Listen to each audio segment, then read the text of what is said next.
Bonjour à chacun d'entre vous. C'est un grand plaisir pour moi de vous retrouver ce matin pour partager avec vous la parole de Dieu. Ma réflexion ce matin va s'inspirer d'un épisode de la vie de Jacob, ce patriarche célèbre, un épisode de sa vie où on le trouve âgé, avec son clan dans le pays de Canaan, dans une période de famine sévère. Et il y a dans sa bouche des paroles qu'il adresse à ses fils et que je voudrais retenir ce matin en particulier. Alors que sévit la famine, Jacob dira à ses fils qu'il s'apprête à envoyer en Égypte, il leur adressera ces paroles: « Puisqu'il le faut, faites ceci, prenez dans vos sacs des meilleures productions du pays pour en porter un présent à cet homme. » Et cet homme, nous le savons, c'est Joseph. Un peu de baume et un peu de miel, des aromates, de la myrrhe, des amandes et des pistaches. Voilà donc la parole qu'il adresse à ses fils. Je disais que cette scène se déroule dans le pays de Canaan. Une première réflexion m'amène à m'émerveiller devant la puissance que Dieu déploie pour changer la détresse, la déprime, la souffrance en bonheur, en guérison, en délivrance et en espérance. En effet, le pays de Canaan, si nous remontions à l'origine de ce nom, nous trouverions qu'il s'agit d'un petit-fils de Noé sur lequel a été prononcée une parole de malédiction. On pourrait dire que le pays de Canaan, c'est le pays de la malédiction, c'est le pays de la dépression, c'est le pays de l'échec, de la souffrance, de la perdition. Et voici que Dieu va changer le nom de ce pays et va l'appeler le pays où coule le lait et le miel. Oui, Dieu peut changer une existence plongée dans la déprime en une vie d'abondante bénédiction, une vie où coule le lait et le miel, image de la richesse avec laquelle Dieu peut bénir un être humain. Ceci étant dit, je voudrais considérer cet ordre que Jacob donne à ses fils: prenez dans vos sacs des meilleures productions du pays. Vous savez, parfois, on dit d'une personne qui était chargée de frustration, de colère et qui brusquement explose et exprime son surplus de colère, on dit souvent: il a vidé son sac. Il a vidé son sac. On peut donc comprendre, il a exprimé ce que son cœur avait accumulé de révolte, d'incompréhension, de frustration, vider son sac. Ici, le sac est un symbole de notre cœur.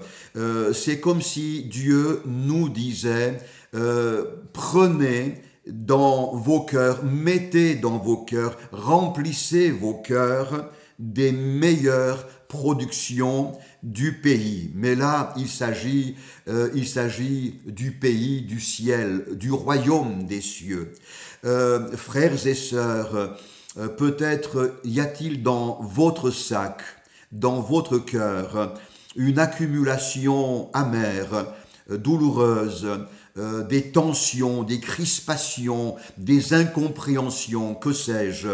que ce moment de partage biblique vous aide à vider votre sac aux pieds du Seigneur Jésus. Videz votre sac de tout son contenu négatif et dommageable. Et après avoir vidé aux pieds de Jésus votre mal-être intérieur, alors remplissez votre sac des meilleures productions du royaume des cieux.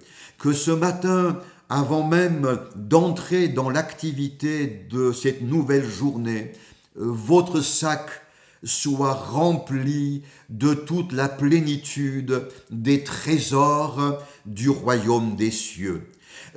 Les meilleures productions du pays, les meilleures, c'est un superlatif très fort, très fort. On pourrait exprimer cela d'une autre façon. On pourrait dire les productions qui contiennent des vertus, une excellence incomparable.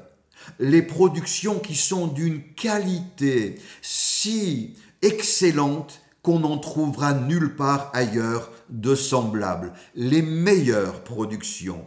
Dans l'hébreu, c'est le mot hallel.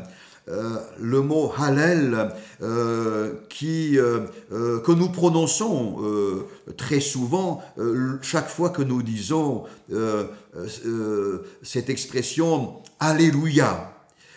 Alléluia est l'association de deux mots, le mot Hallel et le mot Ya, le Ya de Yahvé, l'Éternel. Lorsque tu chantes Alléluia, tu es en train de dire il n'y a rien de meilleur que mon Dieu. Il n'y a rien de plus excellent que la présence de l'Éternel dans ma vie.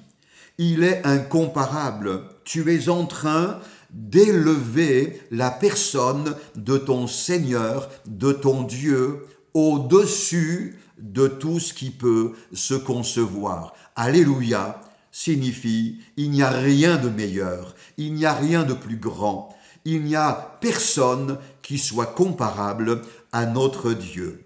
Et donc, ce sont les productions, ce sont les richesses du royaume de notre Dieu que nous sommes appelés à mettre abondamment dans notre sac.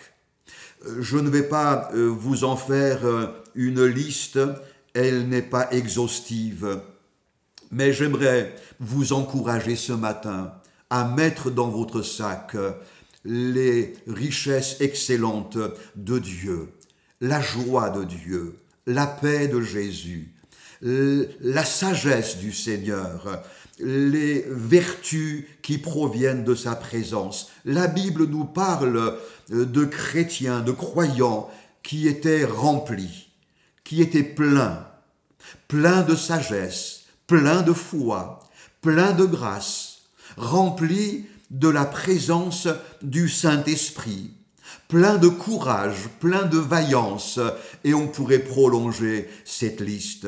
Alors ce matin, mon frère, ma sœur, remplis ton sac des trésors du ciel et entame cette nouvelle journée avec cet héritage précieux. Que Dieu te bénisse.